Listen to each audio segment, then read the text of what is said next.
global share by 2047. The committee will prioritize areas to optimize the potential for growth, employment and exports. They will also assess the impact of emerging technologies, including AI, on jobs and skill requirements and propose measures thereof. To create a range of skilled career pathways, a new range of skilled career pathways for our youth, I propose interventions in the following sectors. Health. Existing institutions for allied health professionals will be upgraded and new AHP institutions established in private and government sectors. This will cover 10 selected disciplines, including optometry, radiology, anesthesia, OT technology, applied psychology and behavioral health, and add 1 lakh AHPs over the next be trained.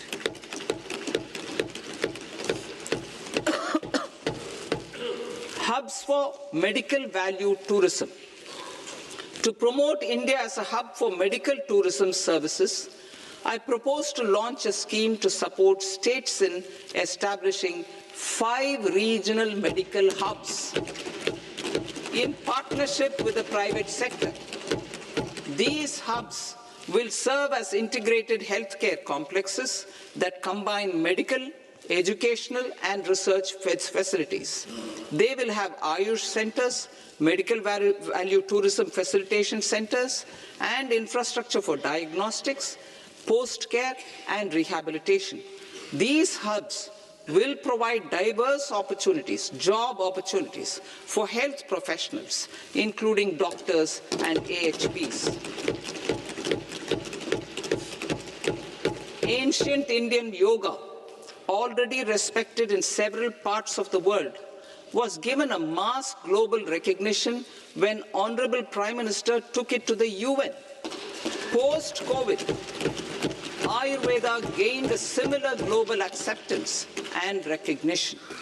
Exporting quality Ayurveda products helps farmers who grow the herbs and youth who process the products. To meet growing global demand, a few more steps are being taken. I propose to 1. Set up 3 new All India Institutes of Ayurveda. 2.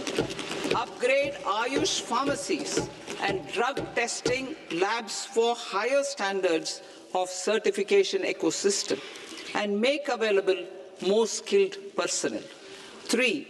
Upgrade the WHO Global Traditional Medicine Center in Jamnagar to bolster evidence-based research, training and awareness for traditional medicine. Animal husbandry. Livestock contributes to close to 16% of farm income, including of poor and marginal households.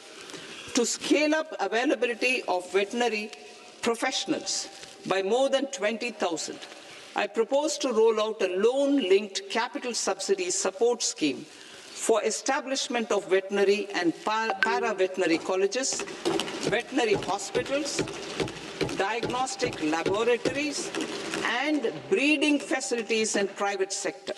Collaboration between Indian and foreign institutions will also be facilitated. Orange economy. India's animation, visual effects, gaming and comics sector, AVGC sector, is a growing industry projected to require 2 million professionals by 2030. I propose to support the Indian Institute of Creative Technologies, Mumbai, in setting up AVGC content creator labs in 15,000 secondary schools all over the country and 500 colleges. The Indian design industry is expanding rapidly, and yet there is a shortage of Indian designers. I propose to establish, through Challenge Route, a new National Institute of Design to boost design education and development in the eastern region of India. Education. Our government will support states through challenge route in creating 5 university townships in the vicinity of major industrial and logistics corridors. These planned academic zones will host multiple universities, colleges and research institutions, skill centers and residential complexes. In higher education, STEM institutions, prolonged hours of study and laboratory work pose some challenges for girl students. Through VGF, Viability Gap Funding and capital support, one girls' hostel will be established in every district.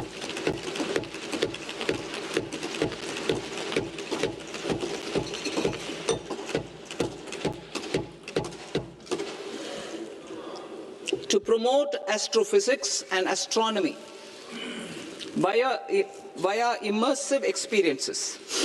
4 telescope infrastructure facilities will be set up or upgraded. The National Large Solar Telescope, the National Large Optical Infrared Telescope, the Himalayan Chandra Telescope, and the Cosmos 2 Planetarium. Tourism.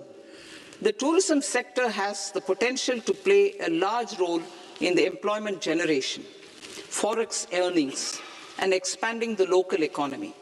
I propose to set up a National Institute of Hospitality by upgrading the existing National Council for Hotel Management and Catering Technology.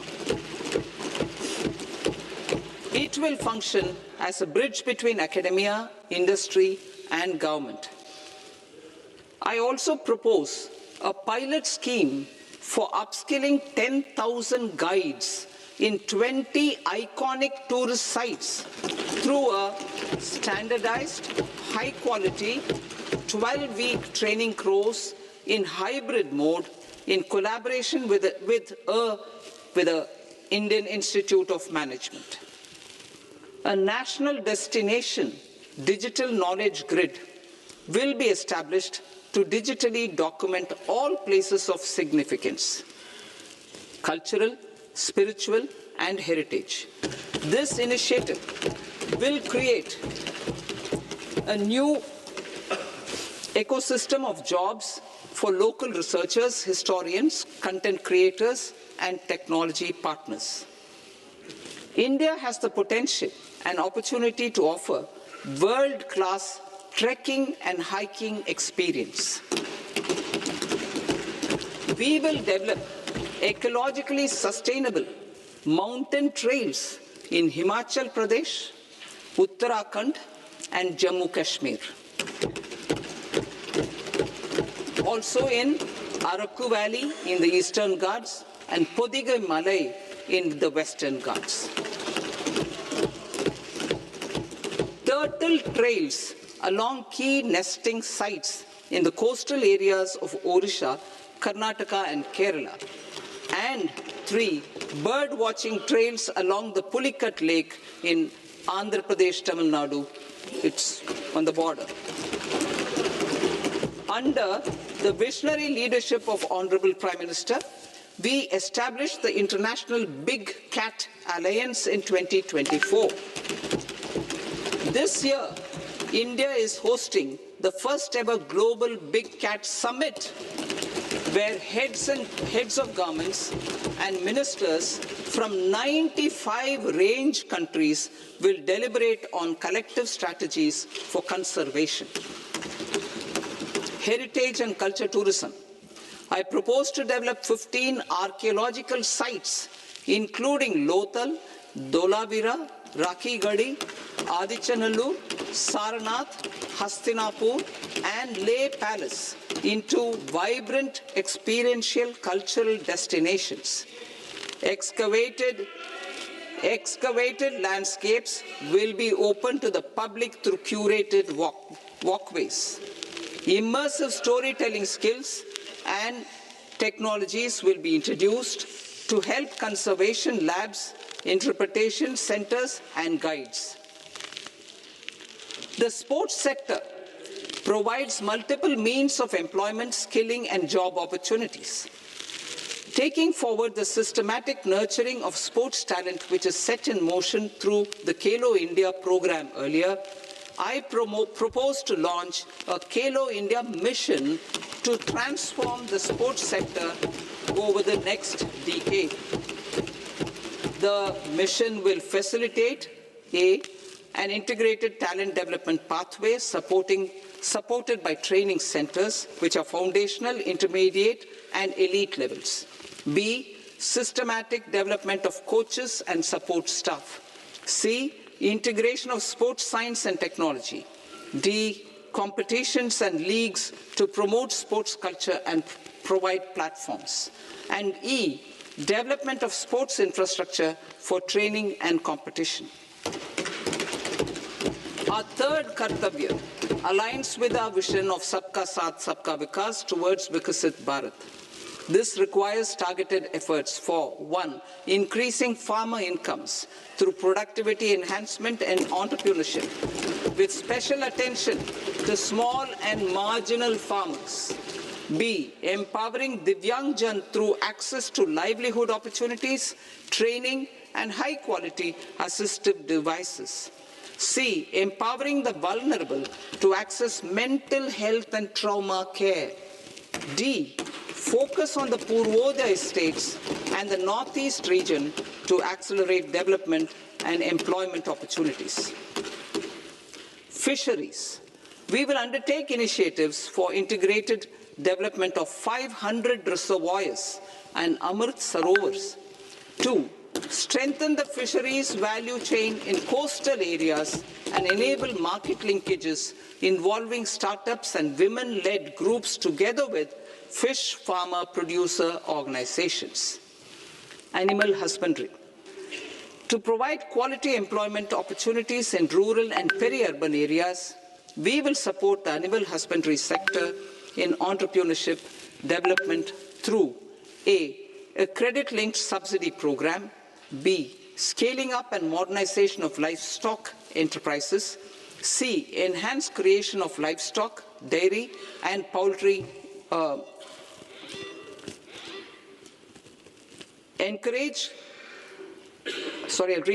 enhanced creation of livestock, dairy, and poultry-focused integrated value chains, and D, encourage creation of livestock farmer-producer organizations. High-value agriculture. To diversify farm outputs, increase productivity, enhance farmers' incomes, and create new employment opportunities, we will support high-value crops such as coconut, sandalwood, cocoa, cashew in the coastal areas, agar trees in Northeast, and nuts such as almonds, walnuts, and pine nuts in our hilly regions. All of them will be supported. India is the world's largest producer of coconuts. About 30 million people, including nearly 10 million farmers, depend on coconuts for their livelihood. To further enhance competitiveness in coconut production, I propose a coconut promotion scheme to increase production and enhance productivity through various interventions, including replacing and non-productive trees with new saplings or plants or varieties in major coconut growing states. A dedicated program is proposed for Indian cashew and cocoa to make India self-reliant in raw cashew and coconut production and processing, enhance export competitiveness, and transform Indian cashew and Indian cocoa into premium global brands by 2030. Sandalwood. Sandalwood is closely linked to India's social and cultural heritage. Our government will partner with state governments to promote focused cultivation and post-harvest processing to restore the glory of the Indian sandalwood ecosystem, to rejuvenate old, low-yielding orchards and expand high-density cultivation of walnuts, almonds, and pine nuts. We will support a dedicated program to enhance farmer incomes and in bringing value addition by engaging youth. Bharat Vistar, that is virtually integrated system to access agricultural resources. I propose to launch Bharat Vistar, a multilingual AI tool that shall integrate the AgriStack portals and the ICAR package on agricultural practices with AI systems. This will enhance farm productivity, enable better decisions for farmers, and reduce risk by providing customized advisory support. She Marts for rural women-led enterprises. Building on the success of Lakpati Didi program, I propose to help women take the next step from credit-linked livelihoods to being owners of enterprises. Self-help entrepreneur, She Marts will be set up as community-owned retail outlets within the cluster-level federations through enhanced and innovative financing instruments. Empowering Divyangjan. Divyangjan Kaushal Yojana. Information technology, AVGC sectors, hospitality and food and beverages sectors often offer task-oriented and process-driven roles which are suitable for Divyangjan. We will ensure dignified livelihood opportunities through industry-relevant and customized training specific to each Divyangjan group. Divyang Sahara Yojana. Timely access to high-quality assistive devices for all eligible Divyangjan is a fundamental need. I propose to 1. Support the Artificial Limbs Manufacturing Corporation of India, ALIMCO, to set up and to scale up production of assistive devices, invest in R&D and AI integration, strengthen PM Divyasha Kendras, and support setting up of assistive technology marts as modern retail style centers where Divyangjan and senior citizens can see, try and purchase assistive products. Reaffirming our commitment to mental health and trauma care. There are no national institutes for mental health care in North India. We will therefore set up a NIMHANS 2 and also upgrade national mental health institutes in Ranchi and in Tezpur as regional apex institutions. Emergencies expose families, particularly the poor and vulnerable, to unexpected expenditure. We will strengthen and increase these capacities by 50% in district hospitals by establishing emergency and trauma care centers. Focus on Purvodaya states and northeastern regions. Purvodaya. I propose the development of an integrated East Coast industrial corridor with a well-connected node at Durgapur, creation of 5 tourism destinations in 5 Purvodaya states, and the provision of 4,000 e-buses. Buddhist sites in northeastern region. The northeastern region is a civilizational confluence of Theravada and Mahayana or Vajrayana traditions. I propose to launch a scheme for development of Buddhist circuits in Arunachal Pradesh, Sikkim, Assam, Manipur, Mizoram, and Tripura. The scheme will cover preservation of temples and monasteries, pilgrimage interpretation centers, connectivity, and pilgrim amenities. 16th Finance Commission. On 17th November 2025, the 16th Finance Commission submitted its report to the President. As mandated under Article 281 of the Constitution, the government is to lay the report along with the explanatory memorandum on the action taken report on the recommendations of the Commission in Parliament, which, Sir, Honourable Speaker, you've allowed me to do at the commencement of this session. The government has accepted the recommendation of the Commission to retain the vertical share of devolution at 41%. As recommended by the Commission, I have provided 1.4 lakh crores of rupees to the states for the year 2026-2027 as Finance Commission grants. These include rural and urban local body and disaster management grants. Fiscal consolidation. Government has been delivering on our fiscal commitments consistently without compromising on social needs. To strive towards accepted standards of fiscal management in Budget 25-26, I had indicated that the central government would target reaching a debt-to-GDP ratio of 50 plus or minus 1% by 2030-31. In line with this, the debt-to-GDP ratio is estimated to be 55.6% of GDP in BE 26-27, compared to 56.1% of GDP in RE 25-26. A declining debt-to-GDP ratio will gradually free up resources for priority sector lending and expenditure by reducing the outgo on interest payments. One of the main operational instruments for debt targeting is the fiscal deficit.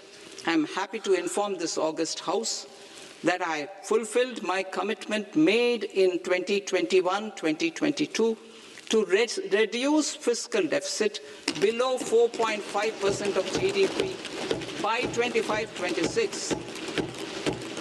In RE 25-26, the fiscal deficit has been estimated at par with BE of 2025-26 at 4.4% of GDP. In line with the new fiscal prudence path of debt consolidation, the fiscal deficit in BE 26-27 is estimated to be 4.3% of the GDP.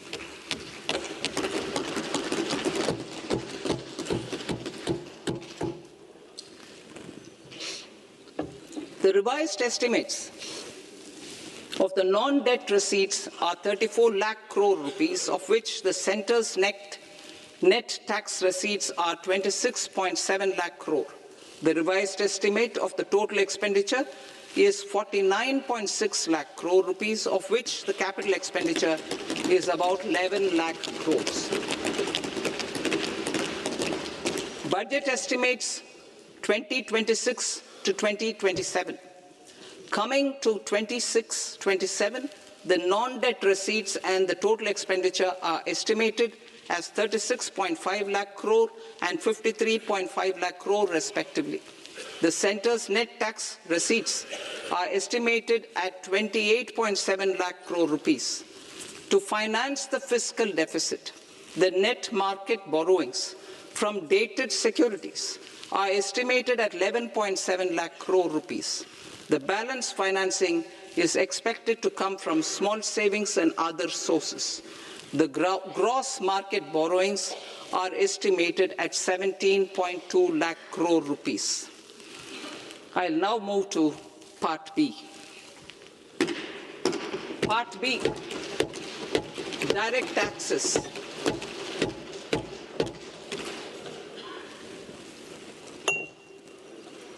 Honourable Speaker, sir, I now present my proposals on direct taxes.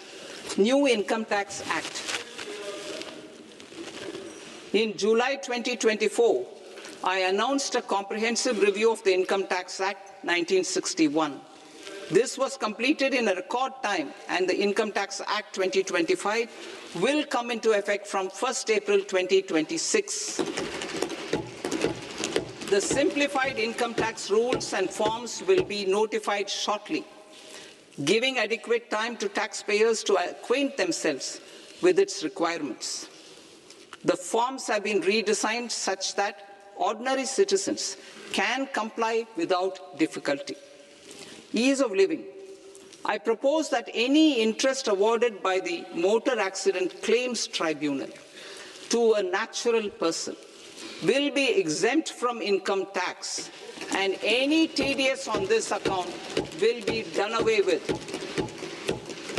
I propose to reduce TCS rate on the sale of overseas tour program package from the current 5% and 20% to 2% without any stipulation of amount.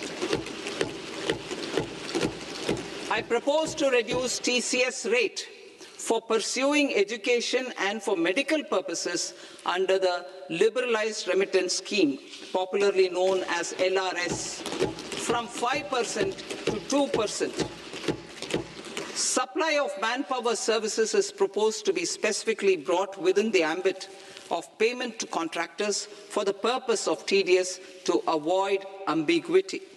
Thus, TDS on these services will be at the rate of either 1% or 2% only.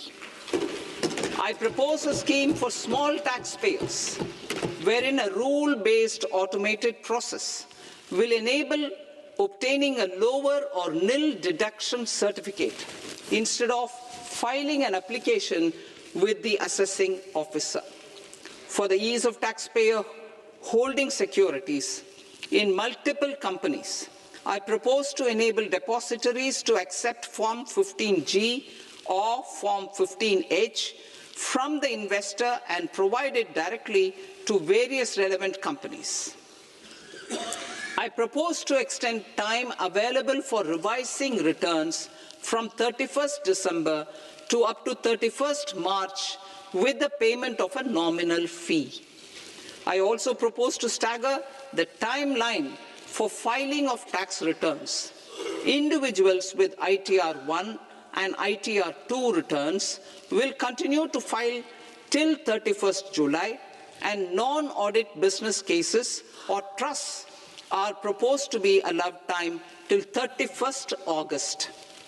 TDS on sale of immovable property by a non-resident is proposed to be deducted and deposited through resident buyers and his or her PAN-based challan instead of requiring a TAN, which is a temporary accounting number.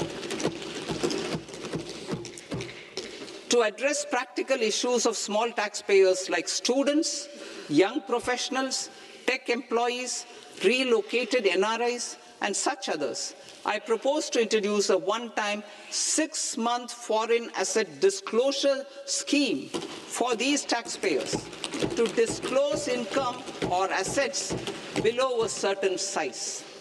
This scheme would be applicable for two categories of taxpayers, namely A, who did not disclose their overseas income or assets, and B, who disclosed their overseas income and or paid due tax but could not declare the asset acquired.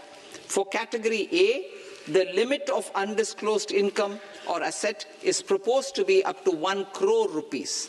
They need to pay 30% of fair market value of asset or 30% of undisclosed income as tax and 30% as additional income tax in lieu of penalty, and would thereby get immunity from prosecution. For category B, asset value is proposed to be up to 5 crore rupees. Here, immunity from both penalty and prosecution will be available with a payment of fee of 1 lakh rupees. Rationalizing penalty and prosecution. Multiplicity of proceedings are hindrance to the ease of doing business. I propose to integrate assessment and penalty proceedings by way of a common order for both. There will be no interest liability on the taxpayer on the penalty amount for the period of appeal before the first appellate authority, irrespective of the outcome of appeal process. Further, quantum of prepayment is being reduced from 20% to 10% and will continue to be calculated only on core tax demand. As an additional measure for reducing litigation, I propose to allow taxpayers to update their returns even after reassessment proceedings have been initiated, and an additional 10% tax rate over and above the rate applicable for the relevant year. The assessing officer will then use only this updated return in his proceedings. There is already a framework for immunity from penalty and prosecution in the cases of underreporting. I propose to apply this framework for immunity to misreporting too. However, in such a case, the taxpayer will need to pay 100% of the tax amount as an additional income tax over and above the tax and interest due. Penalties for certain technical defaults, such as failure to get accounts audited, non-furnishing of transfer pricing audit report, and default in furnishing statement for financial transactions are proposed to be converted into fee.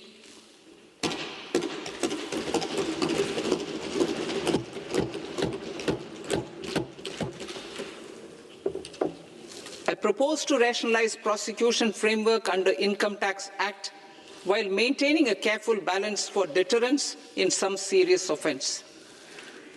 Non-production of books of account and documents and requirement of TDS payment where payment is made in kind are being decriminalized.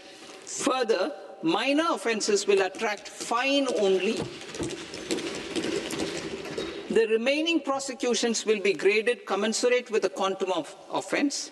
They will entail only simple imprisonment with maximum imprisonment reduced to 2 years and power to courts to convert even those into fines. There is no penalty. There is no penalty presently for non-disclosure of non-immovable foreign assets with aggregate value less than 20 lakh rupees. I propose to also provide them with immunity from prosecution with retrospective effect from 1/10/2024.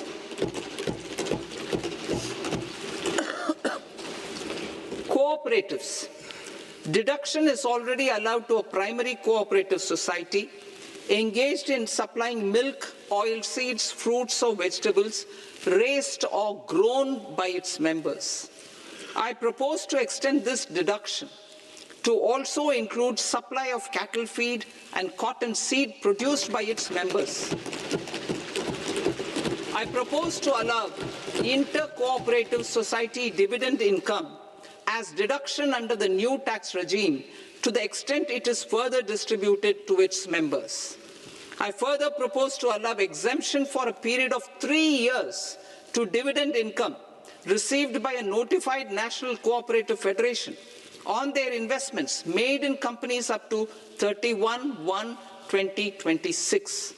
This exemption would be allowed only for dividends further distributed to its member cooperatives. Supporting IT sector as India's growth engine. India is a global leader in software development services, IT-enabled services, knowledge process outsourcing services, and contract R&D services relating to software development. These businesses and their segments are quite interconnected with each other. All these services are proposed to be clubbed under a single category of information technology services with a common safe harbor margin of 15.5% applicable to all. The threshold for availing safe harbor for IT services is being enhanced substantially from 300 crore rupees to 2,000 crore rupees. Safe harbor for IT services shall be approved by an automated rule-driven process without any need for tax officer to examine and accept the application.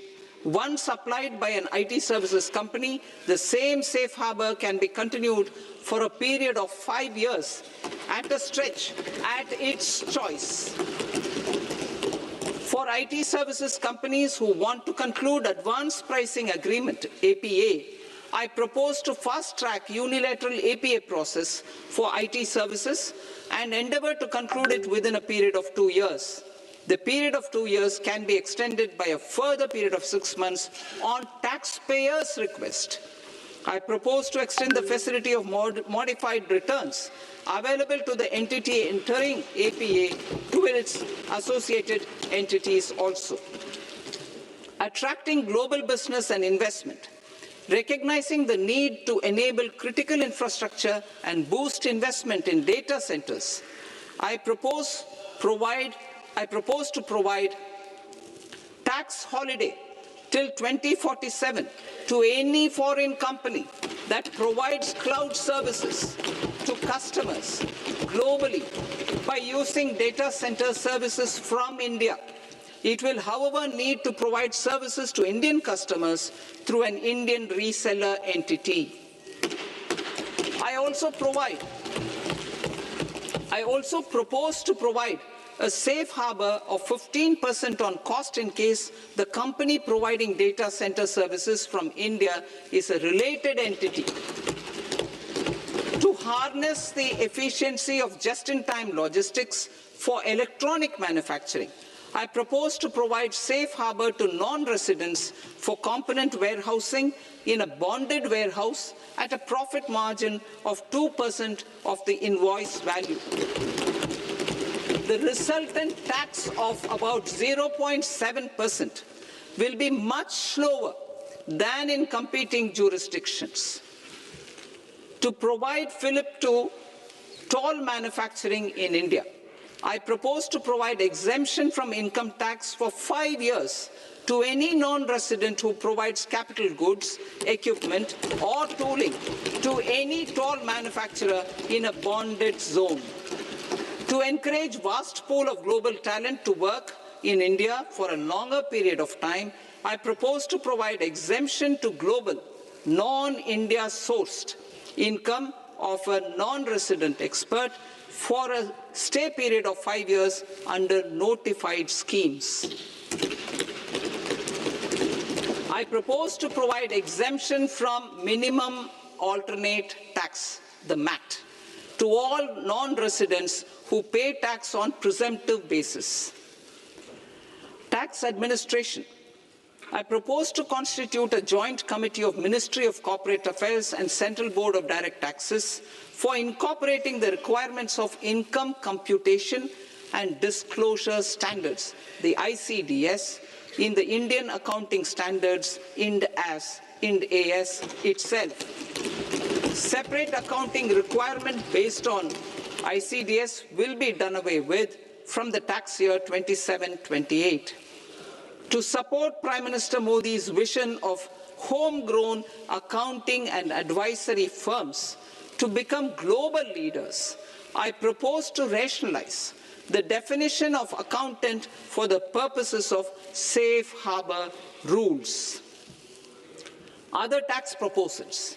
Change in taxation of buyback was brought in to address the improper use of buyback route by promoters. In the interest of minority shareholders, I propose to tax buyback for all types of shareholders as capital gains. However, to disincentivize misuse of tax arbitrage, promoters will pay an additional buyback tax. This will make effective tax 22% for corporate promoters.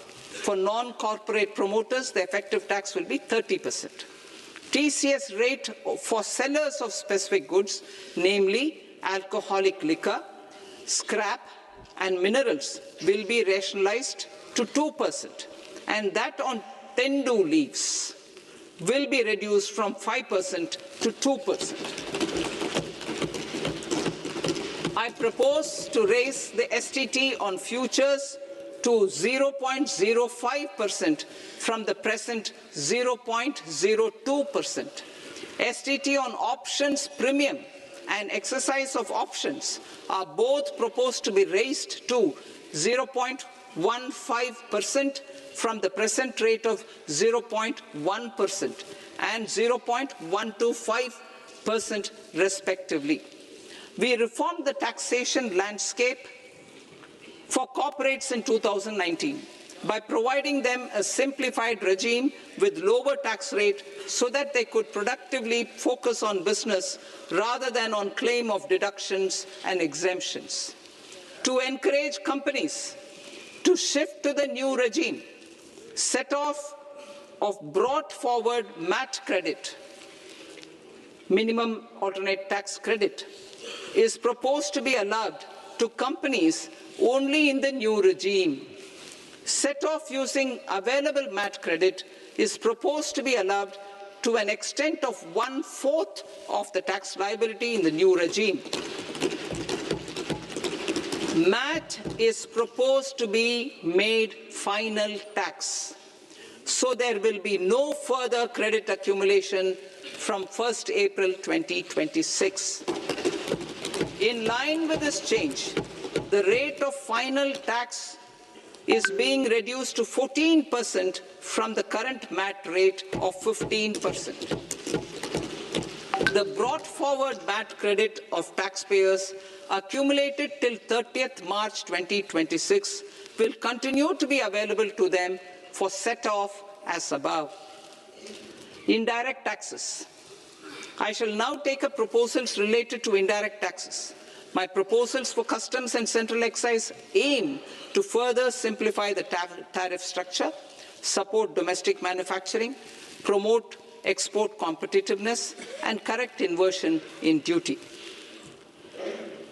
To continue weeding out long-continuing customs duty exemptions, I propose to remove certain exemptions on items which are being manufactured in India or where the imports are negligible. Similarly, to further simplify the process of ascertaining the rate of duty applicable on a particular item, I propose to incorporate certain effective rates in various customs notifications to the tariff schedule itself. I shall now take up sector-specific proposals. Promotion of exports of marine, leather, and textile products. I propose to increase the limit for duty-free imports of specified inputs used for processing seafoods for export from the current 1% to 3% of FOB value of the previous year's export turnover.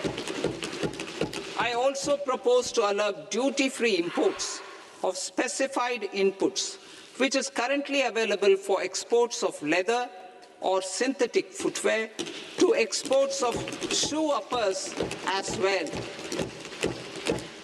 I propose to extend the time period for export of final product from the existing 6 months to 1 year for exporters of leather or textile garments, leather or synthetic footwear, and other leather products. Energy transition and security. I propose to extend the basic customs duty exemption given to capital goods used for manufacturing lithium-ion cells for batteries to those used for manufacturing lithium-ion cells for battery energy storage systems also. I propose to exempt basic customs duty on import of sodium antimonate for use in manufacture of solar glass. Nuclear power. I propose to extend the existing basic customs duty exemption on imports of goods required for nuclear power projects till the year 2035 and expand it for all nuclear plants irrespective of their capacity. Critical minerals. It is proposed to provide basic customs duty exemption to the import of capital goods required for the processing of critical minerals in India. biogas blended CNG.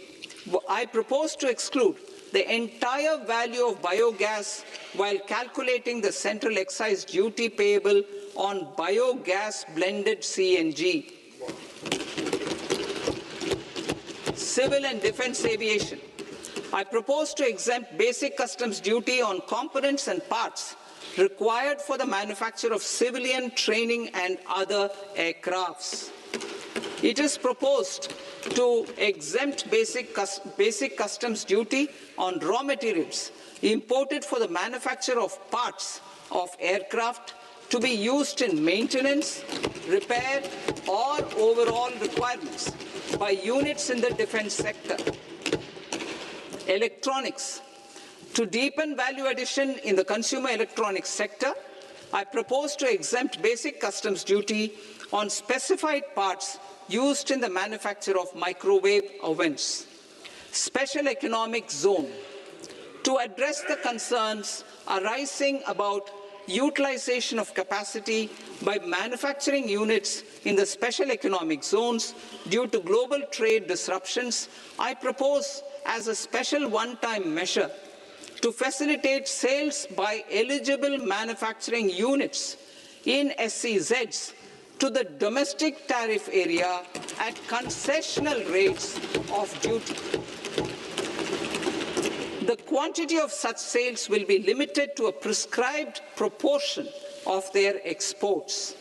Necessary regulatory changes will be undertaken to operationalize the measures while ensuring level playing field for the units working in the DTA. Ease of living. To rationalize the customs duty structure for goods imported for personal use, I propose to reduce the tariff rate on all dutiable goods imported for personal use from 20% to 10%. To provide relief to patients, particularly those suffering from cancer, I propose to exempt basic customs duty on 17 drugs